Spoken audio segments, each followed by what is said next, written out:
Thanks for staying with India Today's Republic Day coverage. This year's Republic Day parade will have many firsts, and I promised I would reveal all of those to you before the parade begins. From India's first woman fighter pilot who will be on Rajpath to a tableau of the newly formed Ladakh Union Territory, there will be lots to watch out for on Rajpath this year. The Uttar Pradesh tableau this year will showcase unexpected lines, Ayodhya's cultural heritage, while the focus will also be on Atmanirbhar Bharat. Check out this report to get a sense of what to expect at the Republic Day parade that you haven't seen at earlier parades. The Republic Day parade of this year will be very different from previous years. While the government has decided to downgrade the scale of the parade, the grandeur remains.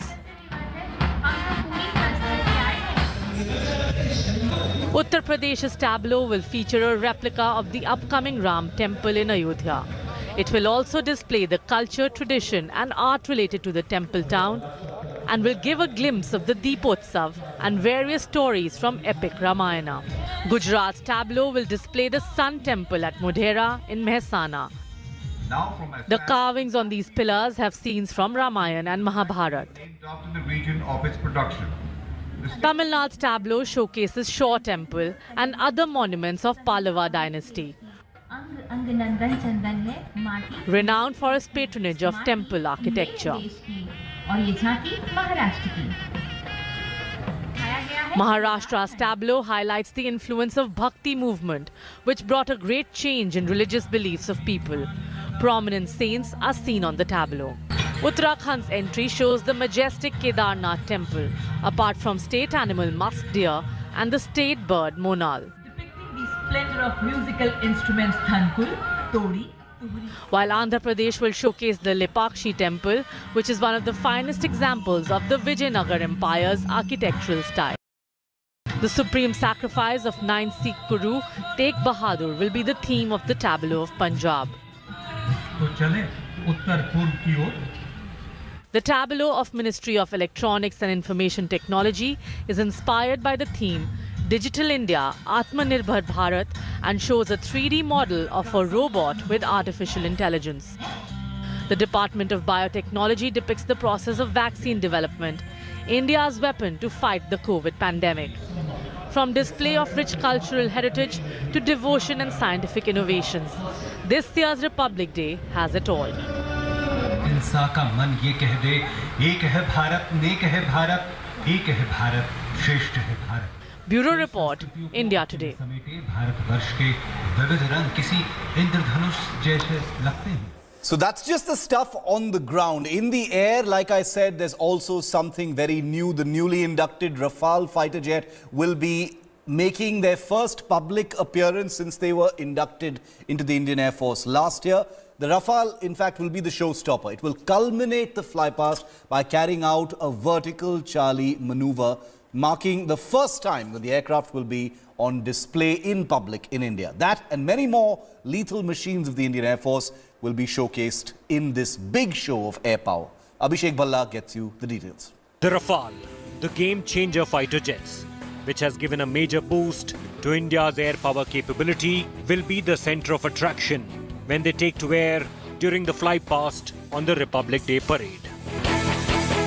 The Rafales will culminate the Flypast by carrying out the vertical Charlie formation, where an aircraft flies at low altitude, pulls up vertically and conducts rolls before stabilizing at higher altitude. इस Republic day fly past में total 42 aircraft होंगे, जिसमें 15 fighter, 5 transport, 17 helicopter, 1 vintage aircraft और 4 Indian army की तरफ से helicopter देखे जाएंगे. एक रफाल ब्रह्मास्त्र फॉर्मेशन डायस के सामने वर्टिकल चार्ली मनोवर करेगा. A total of 38 Indian Air Force aircraft and 4 planes of the Indian Army will participate in the Flypast on January 26th. Flypast will be in 2 parts.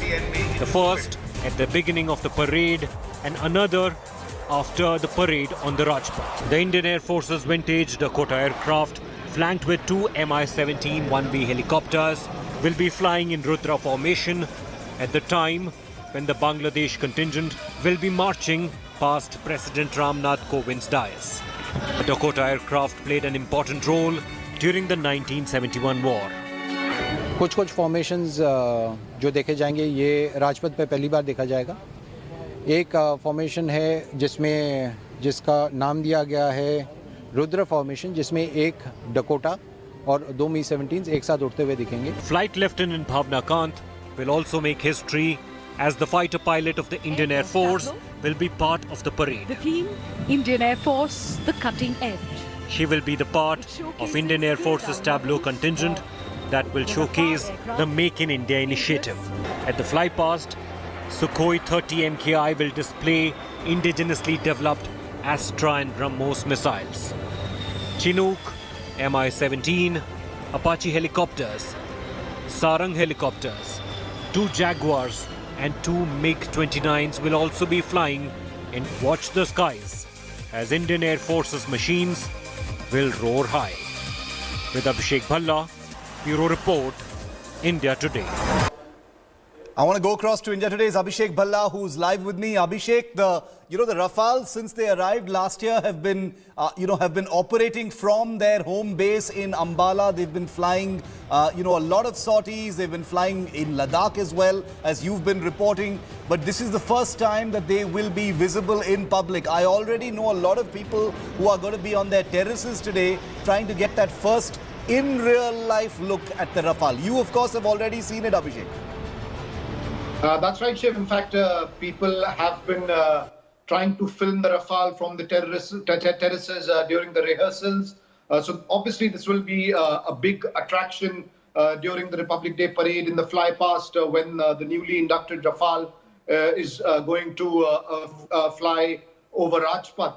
But Shiv, it's not just the Rafale, but Indian Air Force's air power, including the Su-30 MKIs, the Jaguars, the MiG-29s, aircraft that have been extremely important in air operations in Ladakh. Also, the Apache helicopter that has been in Ladakh, the Chinook heavy lift helicopter playing a very important role as far as logistic operations are concerned. C-130J Globemaster as well. So the entire fleet of the Indian Air Force that ensures that India remains on the top of things operationally, not just for offensive air operations, but also to ensure that troops in forward areas are well supplied, material can be reached in time. All of those will be seen flying over Rajpath today during the Republic Day celebrations. Marshal Chopra, you're a fighter pilot. You know exactly what it takes to conduct flypasts of this kind. For our viewers, because there are millions of viewers from across the country and across the world who will be tuning into our coverage today. Take us through the kind of planning that goes into these flypasts. I mean, these are aircraft that are obviously not operating from the same base, I imagine. They're operating from different bases. They've got a rendezvous in the air. There's a lot of planning, timing, coordination. Take us through how complicated and difficult this is. Yeah, Shiv, firstly, I must say that the entire country, the public, especially the young people, they are very excited always to be wanting to see the flypast, because that's normally the finale of the parade. And of course, aviation, especially military aviation, has got its own glamour and excitement, and the power that gets displayed in the air. And as you rightly said, the Rafale, you're going to see the Rafale twice today. One, of course, it will be leading a formation of Jaguars and the MiG-29s. Yeah. And the finale, the vertical Charlie, will be done by Rafale this time, which was earlier being done by the Su-30 MKI. The exercise of planning such a massive fly past over the city, which is the capital of the country, where the people living down below. It's a big exercise. Normally, Western Air Command headquarters, they control this whole exercise. The aeroplanes, they are transport aeroplanes which fly at slower speed. They are helicopters which fly at much lower heights. They are fighters which are flying much faster. So there are safety issues, there are risk of birds, there are a lot of things that go into planning. There is an air traffic control center set up. The timing has to be beautiful. The first formation which brings the national emblem and the ensigns of the three services, that has to arrive 10 seconds before the parade commander comes. So that is the kind of precision that has to be ensured. And each formation slots in behind the other. People are taking off from different bases. They come from Ambala. There are some people taking off from Hindon. There are people taking off from air bases in Rajasthan, Punjab. So people are coming from different places. There are RB points where rendezvous takes place from different directions, at different heights. They arrive there for safety reasons, and thereafter they set course. Now, today, luckily, the weather seems to be good. But many times there is thick fog in the air, visibility is extremely low, and they have to align, they have to physically fly over the Rashtrapati Bhavan to be aligned correctly towards India Gate. And often it's not easy, but nowadays, of course, the navigation systems in the aircraft are fairly good and fairly accurate, and therefore the alignment has become relatively easy. But imagine in 1950s when the Flypast first started, it was a big exercise for the aircraft to align, with the Rashtrapati Bhavan and the Rajpath. So a big amount of exercise, need for safety. We always keep cautioning people not to bring any eats because there is a risk of birds.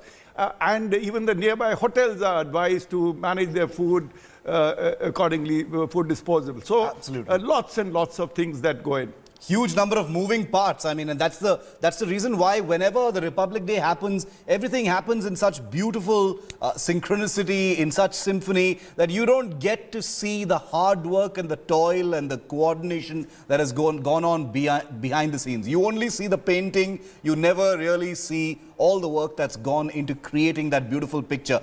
General Kulkarni, as always, we're a vibrant democracy. This year as well, there were some noises being made about why the need for Republic Day at all. Do we even need a Republic Day when there is a pandemic, so many risks, etc., etc. But the government stayed its course and said it's important to send out a message. Admiral Singh also, touched upon that. But General, how important was it that despite all the hardships, despite all the restrictions and the pressures that are there on this country, it was important for India to stay the course and put up this Republic Day? Shiv, I think at this point of time, it was more important than ever before. Because it's important that it should be seen that there's nothing wrong. The pandemic doesn't really affect us. As long as we take precautions, there's nothing wrong that can actually go. And therefore, the need to display, the need to be able, it's almost like a deterrence. It's conveying, it's a messaging that yes, we have arrived and that we are ready and prepared. And there should be no question. I don't think, I know I did hear a lot of noises coming out, the pandemic. Okay, you could cut down on the number of spectators, that's been done. But you can cut down on other issues. But as regards the Republic Day, it's an event, it's a national event. And a national event must not be deterred by anything like a pandemic or an epidemic or something, nothing. Absolutely. It should be seen that the nation's absolutely on rails, everything's in control. And should anybody want to do any mischief anywhere, we are prepared for it. I think Republic Day should have gone, and I'm glad we did not take that option, easier option of just postponing it, cancelling it or something like that. Indeed. I'm so glad it is there, and it raises the morale of the nation. It raises the morale of the troops. Everybody is looking forward. The display of the weaponry, the display, you just see the kind of josh that is seen. You remember, for us in the army, the Army Day, 15th January, is almost like a full dress rehearsal. All of it is being replicated for the Republic Day on the 26th of January. Everybody getting up in the morning, going through the drill, preparing themselves for it. Everybody is looking forward for this day. I think it is a fantastic decision taken of not cancelling the Republic Day. I'm glad it is going through. It is giving a message, and that the morale of the nation is high, the morale of the troops is high, and that we are ready for any contingency be what it is. Many of us are cynical, and we think that if Republic Day doesn't happen, then kya jata hai desh ka? Some of us may think that. I certainly don't think that. No veteran will think that. And as General Kulkarni rightly said, it was probably even more important at a time like this to boost the morale of a country that has just been through a lot. India is a model country as far as the fight against COVID-19 is concerned, and therefore the world's gaze is fixed on India. And that is one of the reasons why our proud Republic Day parade, our pride in our military, our pride in our states and our diversity is so important to showcase and put fully on display. I'm going to take a very quick break. Remember, we're getting closer to the time when the official commentary at Republic Day begins. But there's another feature today that I want to tell you about. It's the big tractor rally that will be taking place by farmers in the national capital, but after the Republic Day parade. Hello everyone, this is Rahul Kamal here. Hope you enjoyed this video. For the latest news and analysis, like and subscribe the India Today YouTube channel and don't forget to press the bell icon to stay updated.